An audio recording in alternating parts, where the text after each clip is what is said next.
অপেক্ষা পর্ব ১৭। লেখক হুমায়ুন আহমেদ। গল্প পাঠে আমি অরোরা ইসলাম। শীতকালের সকাল। মিতু মন খারাপ করে ছাদে দাঁড়িয়ে আছে। শৈশবের চেনা ছাদটাকে চেনা যাচ্ছে না। ছাদের চারিদিকে রেলিং হয়েছে, রেলিংয়ের ধার ঘেঁষে ফুলের টব। জামিলুর রহমান সাহেব হঠাৎ করে গাছের নেশা হয়েছে।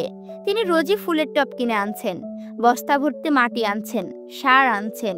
মহা উৎসাহে মাটি এবং সার মাখিয়ে মিক্সচার তৈরি করছেন। সেই মিক্সচার টবে ভরা হচ্ছে। তার ৩০টা টব আছে শুধুমাত্র গোলাপের। ফুটন্ত গোলাপের সংখ্যা ৪৭টি। জামিলুর রহমান রোজ সকালে এসে একবার করে গোলাপের সংখ্যা গুনেন। ব্যবসায়ী মানুষ বলেই হয়তো ৪৭কে মনে মনে ৫ দিয়ে গুনে ফেলেন। ২৩৫, অর্থাৎ ছাদের বাগানে গোলাপের বর্তমান বাজার দর ৫ টাকা করে পিস ধরলে ২৩৫ টাকা। তাকে তখন অত্যন্ত আনন্দিত দেখাই। তিনি যে শুধুমাত্র ফুটন্ত গোলাপের হিসাব রাখেন তা না, কতগুলি কড়ি আছে তারও হিসাব রাখেন। কড়ির বর্তমান সংখ্যা ৬২টি। আসলে এখানে কড়ি লেখা নাই, কুড়ি লেখা আছে। যাই হোক, মিতুর এইসব ভালো লাগে না। ছাদটা নষ্ট হয়ে গেল এই ভেবে তার মন খারাপ হয়। আগে খোলামেলা মাঠ ভাব নেই। চারিদিকে রেলিং ওঠায় ছাদের চরিত্র বদলে গেছে। এখন মনে হয় মিনি জেলখানা। মিতু এক সময় ছাদের শেষ প্রান্তে পা ঝুলিয়ে বসে থাকতো, সেটা আর হবে না। তাছাড়া ছাদে উঠলে একা একা হয়ে যাবার যে ব্যাপার ছিল তা এখন ঘটছে না। জামিলুর রহমান সাহেবকে সকাল বিকাল ২ বেলা ছাদে পাওয়া যাচ্ছে। মৃত্যুর আশঙ্কা তার বাবার উৎসাহ যেভাবে বাড়ছে তাতে কিছুদিন পরে দেখা যাবে তিনি দিনরাত ছাদেই পড়ে আছেন। মানুষ অদ্ভুত প্রাণী, কখন কোন নেশা ধরে যায় বলা কঠিন। শীতের এই সকালে জামিলুর রহমানকে একটা গেঞ্জি গায়ে দেখা যাচ্ছে। তার নাক মুখে রুমাল দিয়ে বাঁধা। তিনি গোলাপ গাছে ইনসেকটিসাইড স্প্রে করছেন। গোলাপের গাছে কীটপতঙ্গের সংক্রমণ দ্রুত হয়। সুন্দরের প্রতি শুধু যে মানুষের আকর্ষণ তা না, কীটপতঙ্গেরও তীব্র আকর্ষণ। কিন্তু বাবার দিকে এগিয়ে গেল। জামিলুর রহমান স্প্রে করা বন্ধ করে বললেন, কাছে আসিস না মা, দূরে থাক, তীব্র বিষ। মিতু দাঁড়িয়ে গেল। জামিলুর রহমান বললেন, মিতু তুই একটু নিচে যা, তোর মা ডাকছে। আমার জন্য ১ কাপ চা পাঠিয়ে দিস তো। মিতুর নিচে যেতে ইচ্ছে করছে না, কারণ আজ তাকে দেখতে লোক এসেছে। মিতু চায়ের ট্রে নিয়ে যাবে এবং কাপে করে সবাইকে চা তুলে দেবে। ছেলে নিজেও এসেছে। মিতুর রাগে শরীর জ্বলছে। ছেলেটার কি লজ্জা বলে কিছু নেই? বাড়িতে মেয়ে দেখে বেড়াচ্ছে। এর আগেও নিশ্চয়ই সে অন্য সব মেয়েদের বাসায় গিয়েছে, মেয়ের হাতে চা বানানো চা খেয়েছে, গল্প গুজব করেছে। মিতুকে দেখার পরও আরও অনেকের বাড়িতে যাবে। তারপর বাছাই প্রক্রিয়া শুরু হবে। এই মেয়েটা ফর্সা, তবে একটু খাটো। ওই মেয়েটা লম্বা আছে, তবে শ্যামলা। মগবাজারের মেয়েটা সবই ভালো, কিন্তু শুধু দাঁতটা ভাঙা। ঝিকাতলার মেয়েটার চুল লালচে। লালচে চুলের মেয়েরা স্বভাব চরিত্র ভালো হয় না। জামিলুর রহমান বললেন, দাঁড়িয়ে আছিস কেন মা, নিচে যা। মিতু বলল, ওরা কি এসে গেছে? জামিলুর রহমান বললেন, জানি না, ৯টার মধ্যে আসার কথা। তুমি যাবে না? আমার যাবার দরকার নেই। তোর মেজো খালা আছে, সে একাই ১০০। ছেলে কি করে তুমি কি জানো? পেট্রো বাংলায় কাজ করে, ইঞ্জিনিয়ার। স্কলারশিপ নিয়ে বাইরে যাচ্ছে। তোর মেজো খালা বলছিল ছেলে খুব সুন্দর। তাহলে তো ভালোই। যেসব ছেলেরা খুব সুন্দর তারা আবার রূপবতী মেয়ে পছন্দ করে না। সুন্দরী মেয়েদের তারা নিজেদের রাইভাল মনে করে। কাজে আমার ক্ষীণ সম্ভাবনা আছে। জামিলুর রহমান বিস্মিত হয়ে বললেন, তুই কি অসুন্দর নাকি? তোর মতো সুন্দরী মেয়ে বাংলাদেশে কটা আছে? মিতু হাসতে হাসতে নিচে নামলো। ছেলের নাম জুবাইর, দেখতে সুন্দর, মুগ্ধ হয়ে তাকিয়ে থাকার মতোই সুন্দর। কথাবার্তাও ভালো, রসবোধ আছে, মজা করে কথা বলতে পারে। একসময় হাসতে হাসতে বলল, আমার এক বন্ধু আছে, ওর স্যালাইন টাইপ। মিতু বলল, ওর স্যালাইন টাইপ মানে? দেখেই মনে হয় পেটের অবস্থা এই রকম যে স্যালাইন খেয়ে ঘর থেকে বের হয়েছে, ফিরে গিয়ে আবার স্যালাইন খাবে। মিতু হেসে ফেলল। ভদ্রলোক বললেন, চাটা খুব ভালো হয়েছে, আমি কি আরেক কাপ চা পেতে পারি? মিতু পট থেকে চা ঢাললো। সে নিজের জন্যও চা নিল। ভদ্রলোক বললেন, আপনার অনার্স পরীক্ষা কেমন হচ্ছে? বেশি সুবিধার হচ্ছে না। ভদ্রলোক খুবই গম্ভীর গলায় বললেন, ফেল করবেন? মিতু আবারও হেসে ফেললেন। মেয়ে দেখতে আসা লোকজন চাটা খাওয়া হবার পর হঠাৎই উঠে দাঁড়ালো। চলে যাওয়ার জন্য খুব ব্যস্ত হয়ে পড়ল। মুরব্বীদের একজন গলা নিচু করে ষড়যন্ত্র করছেন এমন ভঙ্গিতে বললেন, ভাই সাহেব, পরে যোগাযোগ করব। আপনাদের মেয়ে মাশাল্লাহ ভালো। ওদের বেলায় সেরকম হলো না। তারা যাবার আগে মিতুর মেজো খালাকে বললেন, মেয়ে তাদের খুবই পছন্দ হয়েছে। আগামী শুক্রবার খুব ভালো দিন, ওই দিন পান চিনি করতে চান। বিয়ে অনার্সের পরীক্ষা শেষে হবে। তাদের কোনো দাবি নেই, শুধু মেয়ের বাইরে যাবার জন্য টিকিটটা যদি করে দেন তাহলে ভালো হয়, আর না দিলেও ক্ষতি নেই। মিতুর মেজো খালা বললেন, টিকিট আমরা করে দেব, কোনো সমস্যা নেই। শুক্রবারে পান চিনির তারিখটা ফাইনাল করে দিন। আমাদের আত্মীয় স্বজনদের খবর দিতে হবে। এখনই দিতে হবে? বিয়ে শাদির ব্যাপারটা এমন যে যত দেরি হবে তত প্যাঁচ লেগে যাবে। কি দরকার? মিতুর মেজো খালা বললেন, পান চিনি শুক্রবার করতে চান করুন, আমাদের কোনো আপত্তি নেই। ফাতেমা আয়োজন করে কাঁদতে বসলেন। মেজো খালা মিষ্টি কেনার জন্য লোক পাঠালেন। তিনি টেলিফোন করে সবাইকে খবর দিতে লাগলেন। বললে বিশ্বাস করবেন না, মিতুর কি ভাগ্য। প্রথমে যারা দেখতে এসেছে তারাই পছন্দ করে ফেলেছে। এরকম তো কখনো হয় না।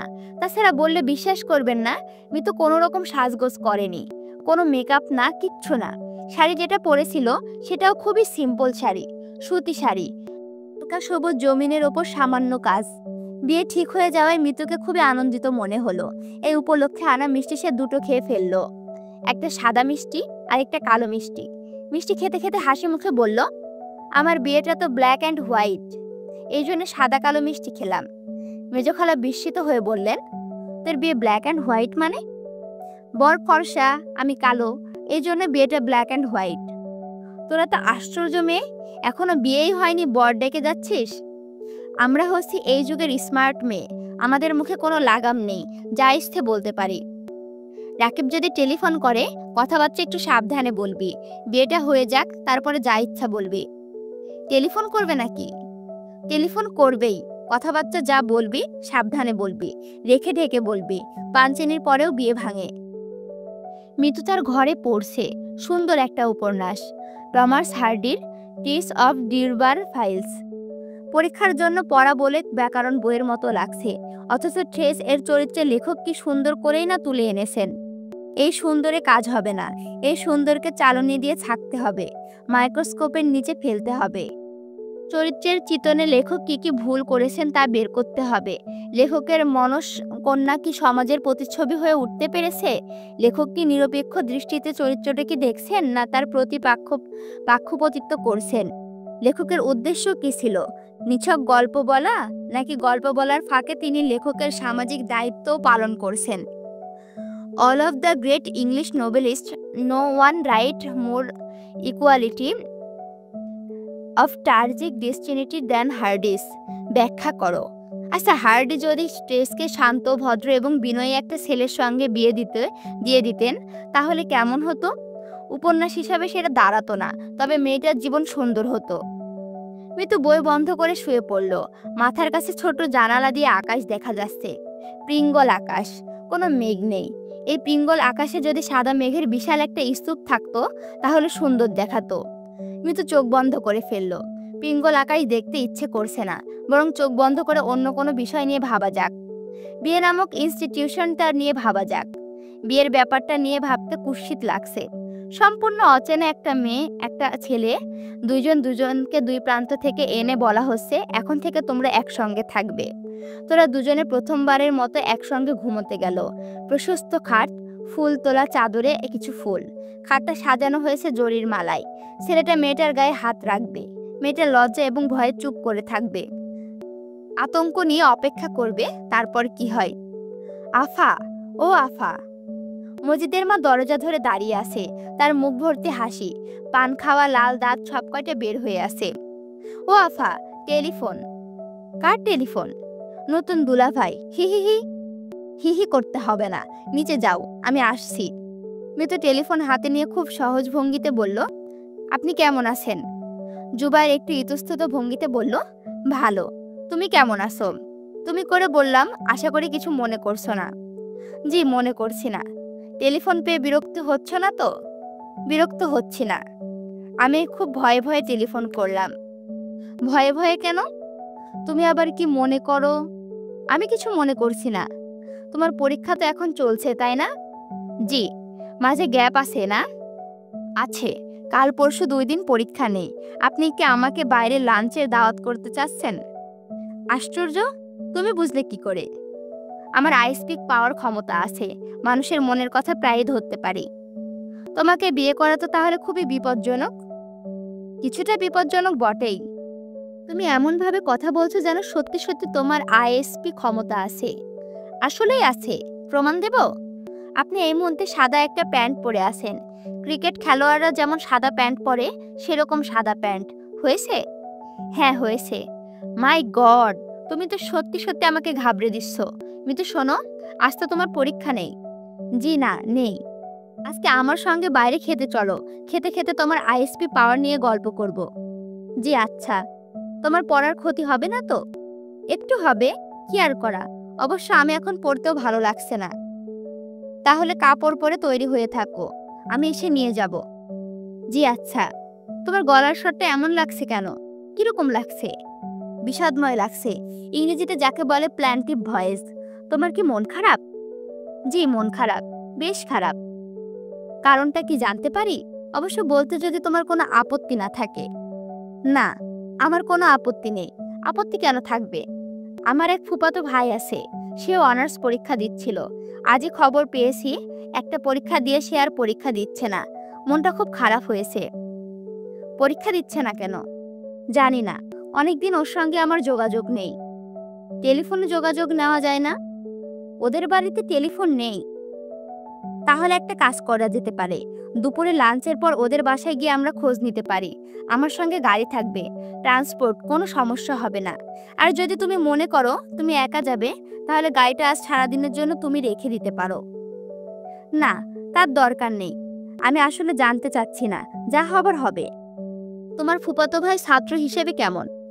ও খুব ভালো ছাত্র, এসএসসি এইচএসসি দুটোতে স্ট্যান্ড করেছে। ওর নামটা তুমি কি বলেছিলে? আমি ভুলে গেছি। নাম আপনাকে বলিনি, ওর নাম ইমন। তাকে কি তুমি পছন্দ করো? হ্যাঁ করি, তবে ও রোবট টাইপের মতো, কারো পছন্দ অপছন্দের ধার ধারে না। পছন্দ করলেও ক্ষতি নেই, না করলেও ক্ষতি নেই। শোনো মিতু, আমি কোন টাইপের মানুষ বলে তোমার মনে হয়? বললে তো আপনি আবার রাগ করবেন। না, মোটেও রাগ করব না।